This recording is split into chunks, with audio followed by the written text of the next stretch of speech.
It was Tuesday, but in my world, days didn't have names anymore.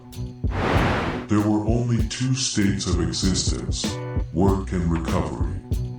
At that moment, I was failing miserably at the latter. I woke up in a sagging leather armchair. My neck, twisted at an unnatural angle, throbbed with a dull ache every time I moved my head. The TV was still on, muted and casting a deathly pale blue light onto the walls of my cramped apartment.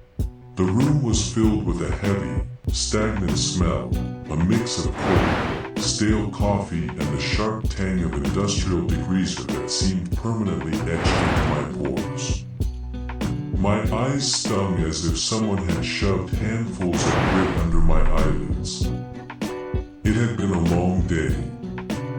I glanced at the microwave clock, 8:54 p.m. I slept maybe 40 minutes. Just enough to wake up feeling even more leaden than before I drifted off. Suddenly, the phone on the table jolted to life. It began to vibrate, making a dry, mechanical buzz that reminded me of a drill biting into wood. Greg. My supervisor. Greg never called at this hour just to check in. He only called when he was in deep shit and needed an extra pair of hands. I let it ring 3 times. My arm felt heavy, as if it didn't quite belong to me.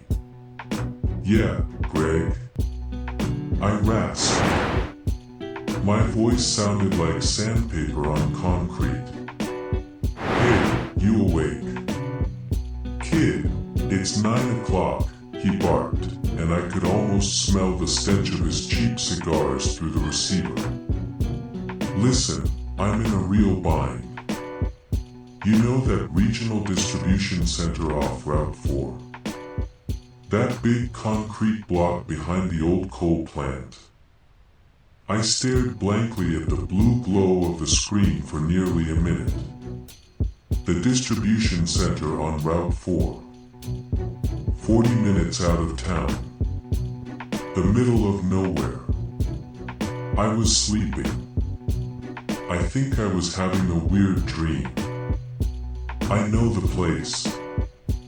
What about it? The worker, Miller. He just walked out. Didn't even call, just sent a text. I am done. Keys are in the Dropbox. We've got a corporate inspection at 6 a.m. If that floor isn't scrubbed to a shine, we lose the contract. I need you there now. Every muscle in my body begged for mercy. I was about to say no, but Greg knew exactly where to hit. I'll give you triple time. Cash, under the table. And a bonus if the inspection goes smooth. You do this, and you've got the rest of the week off. Paid. Triple time the rest of the week off. Greg was never this generous. My mind flashed through the bills, the credit card, the endless debt, and I hadn't had a day off in weeks. Fine, I said, rubbing my stinging eyes. I am on my way. The drive to Route 4 felt like a slow descent into a void. Once I crossed the city limits, the streetlights thinned out until they vanished entirely. My headlights cut a narrow, trembling tunnel into the thick dark. Occasionally, I'd pass a lonely gas station. Their neon signs buzzing in the damp air, but eventually, even those were left behind. There was only the asphalt, the boundless gloom, and the low, tired moan of my old Ford. I thought about Miller. We worked together for 3 years. The guy was bulletproof. Always on time, always finished the job no matter what. And then suddenly, I'm done. Keys are in the box. What could break a man like that? Why such a cold, sudden decision? The more I thought about it, the tighter my grip became on the steering wheel. Maybe he had personal problems, but why quit like that? The warehouse loomed out of the darkness.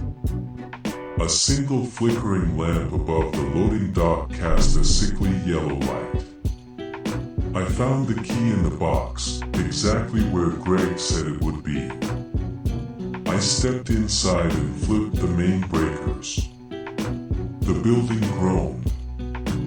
The fluorescent lights hung to life in staggered rows, fighting back the shadows until the massive hall was flooded in a sterile, white glare. Empty racks stretched high toward the ceiling, seeming to go on forever. The machine was waiting in the back, a Clark Focus 2. A heavy, beat-up floor scrubber that had seen far too many nights. I filled the tank and poured in the purple degreaser. The sharp, chemical aroma hit my throat instantly. I walked over to the side door, propped. It opened with a wooden wedge and let the cool night air rush in to mix with the fumes. I wanted that floor to dry as fast as possible.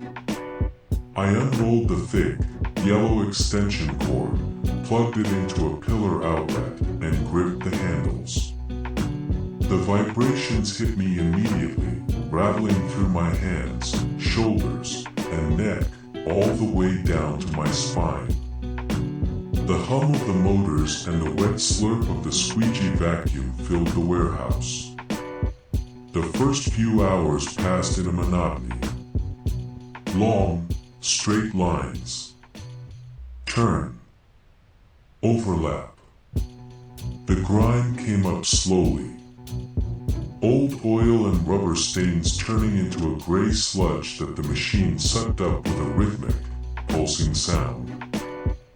I felt sweat trickling down my back, my shoulders stiffening from constantly wrestling the heavy scrubber.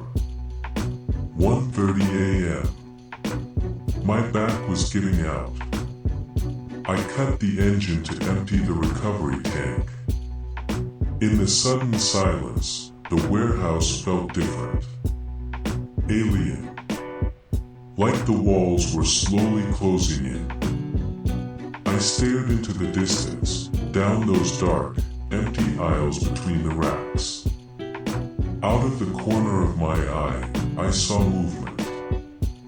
I whipped my head toward row 14. For a split second, I saw a shadow. Something darted through the gloom. Hello.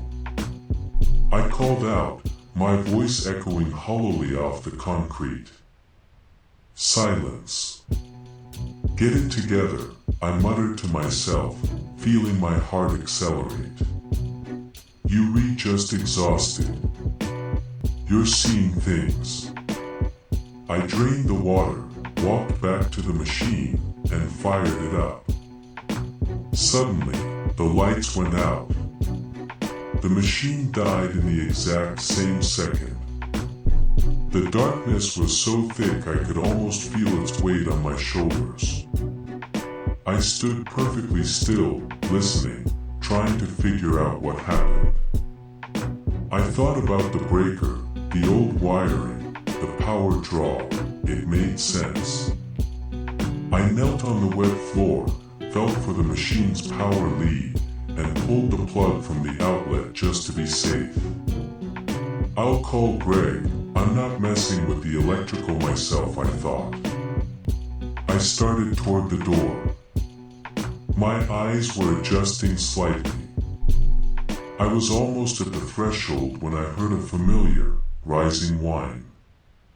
I spun around. The machine's motor, it was running. The scrubber was moving through the center of the hull. Someone was steering it. I could see the silhouette of a figure hunched over the handles. Hey! I shouted, but the word caught in my throat. No answer. The machine glided slowly toward me. I took a step back and suddenly tripped over something on the floor. I looked down. The yellow cord lay at my feet. It was unplugged. It was impossible for it to be running, and yet the motor roared louder and the brushes scrubbed the concrete with fury. The dark figure behind the machine didn't stop. I panicked. I bolted for the open door. I could see exit. I could see the forest. And then, something slammed me to the ground. I was thrown back with terrifying force, landing hard in the wet sludge. What happened? What did I hit? The door was wide open. I could see the gravel in the parking lot. I could smell the trees, yet I couldn't pass. It was like hitting a wall of glass. Why can't I get out? I screamed. I took a running start, intending to hit the barrier with everything I had, but at that moment, the lights in part of the warehouse flickered on. But they were different. They were heavy, a dirty, bruised orange. The warehouse changed in a heartbeat. It looked like it had aged centuries. The racks were eaten away by rust. Dust covered everything in a thick shroud. My hands tingled, and cold sweat poured down my neck. In the center stood the scrubber. The same one. I walked closer, though my legs felt like water. The machine was completely scorched, its metal casing warped by extreme heat, leaving a black, melted skeleton. And next to it lay a body. A human corpse with hands charred into black lumps. I took one last, trembling step and froze. Next to the machine, I saw myself.